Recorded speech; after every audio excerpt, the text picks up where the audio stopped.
Welcome to Always Blue, the podcast where we explore the stories, challenges, and triumphs of Mount Royal University alumni.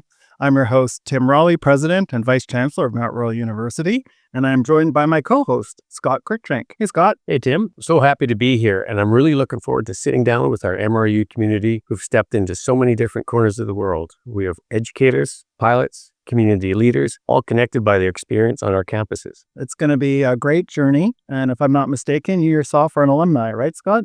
That is correct. I'm a proud member of the class of 1988, the journalism program. And it was an interesting year because that was the year of the Olympics here. So we got a 2-week break from school during that. But it was a great time. And what I learned here allowed me to land my dream job, which was covering the NHL. Well, I'm always happy to hear stories of people's experiences at Mount Royal University. You know, those years I wasn't here. So maybe as we meet some alumni, we'll hear some of those accounts. Today, we have a really great guest, Tala Abu Hayyaneh, who is the president of the Student Association of Mount Royal University. She's also a graduate with a BA in Policy Studies. And now here's our conversation with Tala. Welcome, Tala. Thank you for having me, Tim and Scott. It's really nice to be here speaking on behalf of students and alumni. Policy Studies. And Policy Studies. Why? Why Policy Studies?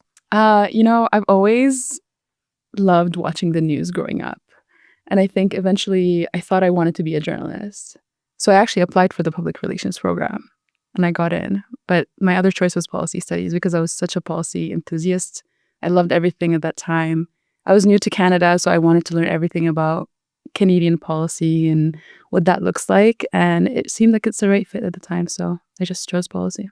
Can you remember why you enrolled at MRU? And what year was that, by the way? It was fall of 2017. I chose MRU because at the time, the reputation was that it's small class sizes. Everyone that makes it through the door eventually finds their own thing, their own way in life, and they find their own community.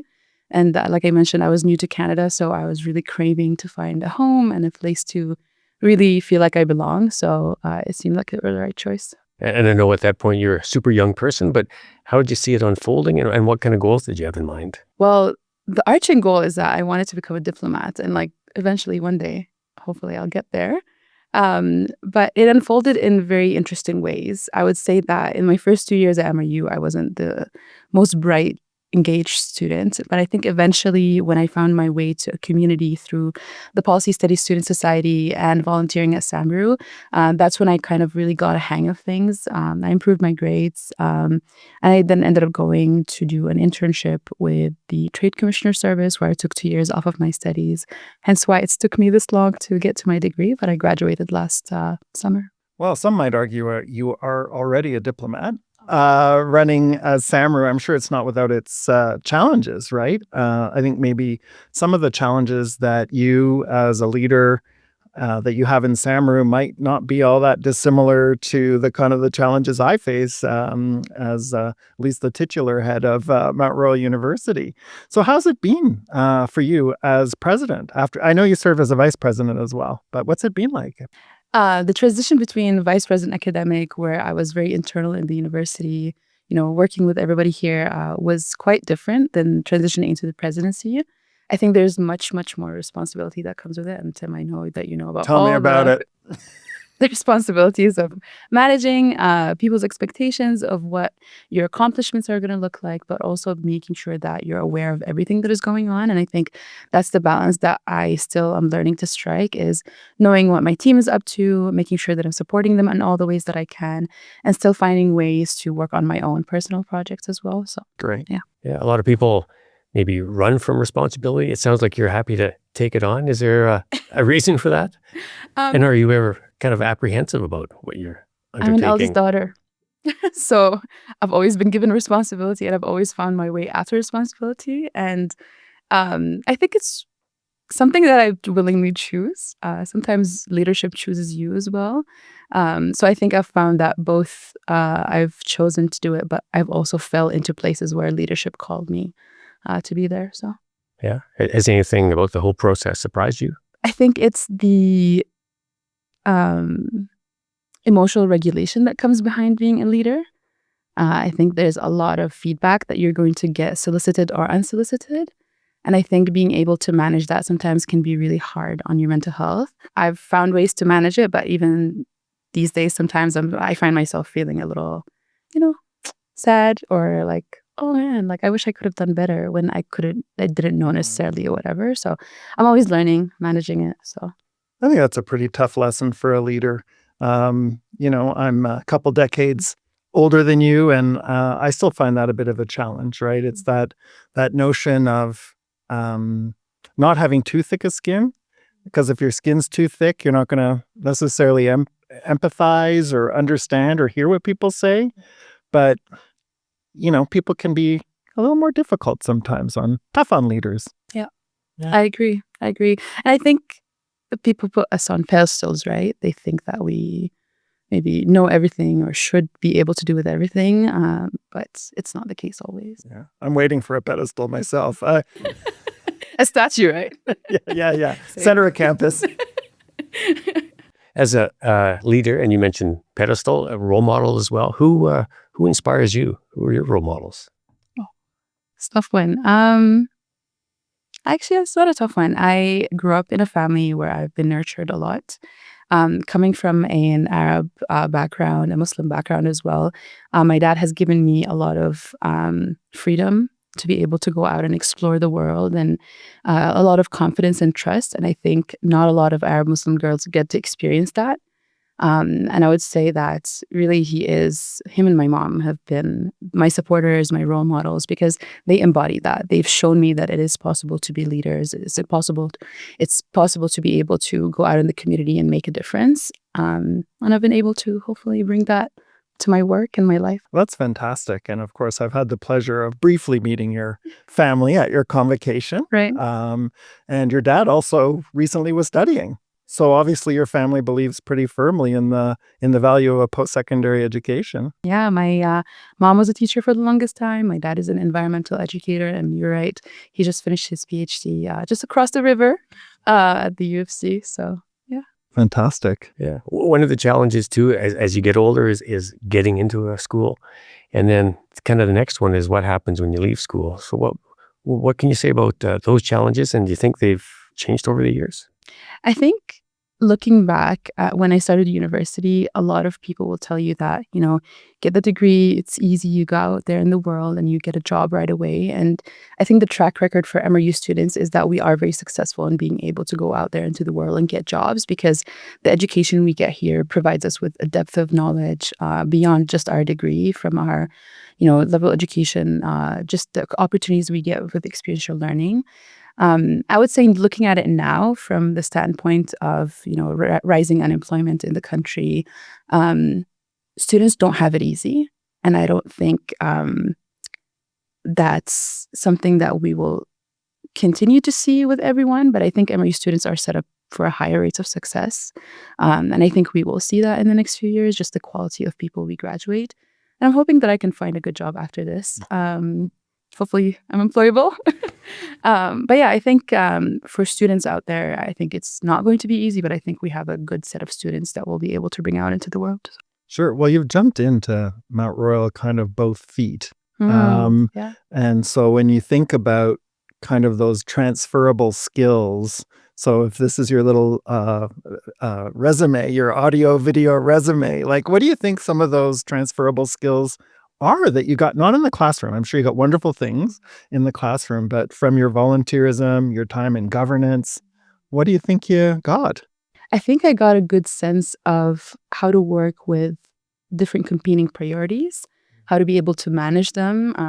In governance, sometimes you're, in meetings and then you're having to push forward this big proposal or maybe this big idea, and you have to socialize it with everyone. And I think that's a skill you don't really learn in the classroom unless you're exposed to a certain type of integrated learning. But being able to volunteer through SAMRU and then be able to sit on General Faculties Council, the MRU Board of Governors, I'm able to see a wide variety of examples where I can employ those different skills. And I think the most important thing is that flexibility that is being taught through those opportunities. When you're in these kind of situations, you're being taught how to be flexible, how to accept new knowledge on the spot, not just have to learn it in advance and then apply it, but you're accepting new knowledge, you're applying it right away, and you're able to actually make some sense out of it, and you're able to make an impact. And I think that's really the value of being able to volunteer, is that you're contributing, you're seeing impact, but you're also seeing a full picture of things. Yeah, you've obviously got a great resume, very well-rounded. What, at the risk of making this sound like a job interview, where do you see yourself maybe in 5 years, 10 years? Have you allowed yourself to think that way? Oh man. I think I see myself still centered in that education is a valuable thing sphere. I'd love to continue to work either with post-secondary or even K-12. A big area of passion of mine is refugee education and literacy rates around the world for displaced populations. But also, students who deal with different accessibility needs in the K-12 system. I come from a background where back home in Jordan, we don't have great supports for students in the K-12 system. And then they don't really end up graduating into university, even though the supports that are offered to them could be easily given. So I'd love to work with different countries around the world on policy to make it better for people. Well, that's super inspiring. I think one of the things as I reflect on this, Tala, is I've worked with a lot of student leaders over the years, not young anymore. And so, I often see student leaders go on, and sometimes they kind of position themselves as outside the mainstream, kind of continuing to kind of criticize and I don't say that in a negative way, but as critics really of government or of educational institutions. And then some kind of try to work within to make positive change. With that kind of, I'm sure there's more than a dichotomy here, but how do you view yourself? Do you see yourself trying to work within an organization for positive change, or floating around trying to make the world a better place by pointing out its flaws? I think I'd love to strike a balance. I've said that a lot. I think we can't see how things can improve if we don't see the faults in them.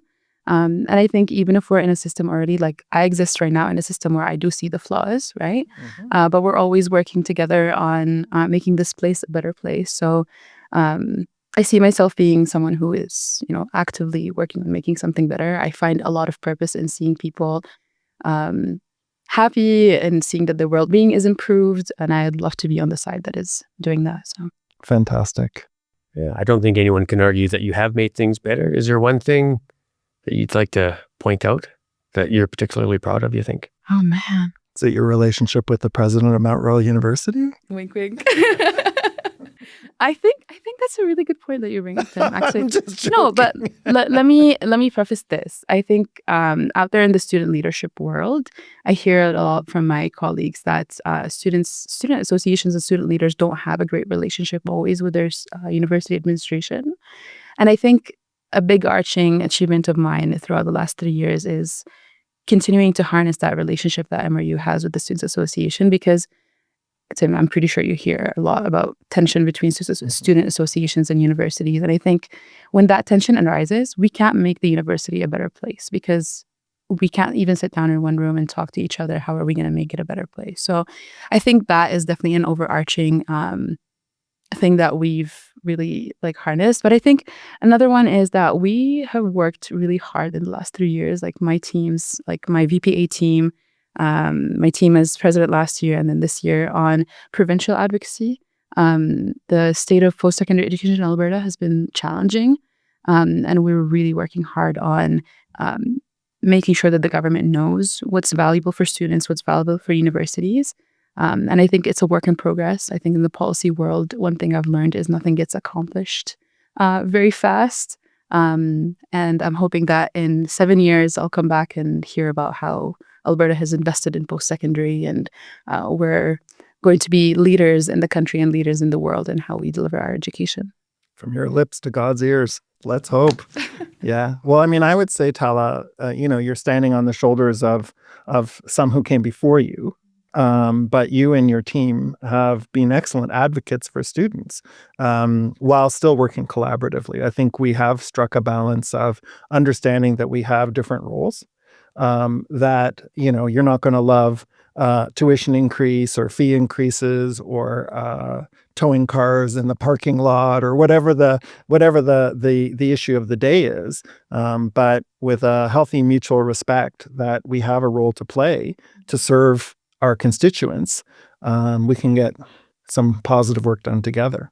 I was probably guilty of being a student who went to class, did the assignments, but nothing more. What was there something that happened, or was it someone mentioned something, or what drove you to kind of jump in? Yeah, I actually remember the exact moment where this happened. I was looking through a backpack of mine where I had stashed some papers from back in the day when I was in school in Jordan. That was the same backpack I carried to high school. And it was a day where I was feeling a little sad because I was having a hard time making friends. I wasn't feeling really like engaged and involved. And I've come from a background where I've always been involved. And I reach into my bag and I find this like permission slip where my parents had signed from back home from a few years ago, where I saw them signing off on an activity form that I was supposed to go volunteer at. And it was almost like a sign of like a permission slip from the universe saying that, Tala, you should go get involved. And just a few minutes later, I see one of my friends who was in my degree saying, hey, like there's this volunteer opportunity with the VP External at SAMRU. Would you like to get involved? And that was what led me to the World University Service Program, Student Refugee Program that we worked on getting. And now the program is in second year of sponsorship. So where we sponsor refugees to come studying at SAMRU and in Canada here. It's an incredible program because it takes a student effectively out of a refugee camp one day, and about a day and a half later, they're in Calgary, enrolled at Mount Royal University. So when we talk about life-changing, we changed someone's life and the whole trajectory of their family probably too. Yeah. Well, that's pretty good. Yeah, our first student just graduated last summer. Well, maybe we'll get that person on the podcast at some point. Idea. When they got a couple of years under their belt. It's actually a bit daunting when you think about it, right? It does make a real difference. 100%. Well, Tala, thanks so much for taking the time. This is our inaugural podcast with Alumni, and I can't think of a better person than you, who represents the future of our generation that we're currently educating. I'm very grateful for all you do and have done. Thank you so much, Tim. I think it's an honor to have served as president of the Students Association, to have served alongside you and everyone at this university. I think I'll always remember this as the starting point to a much bigger career. So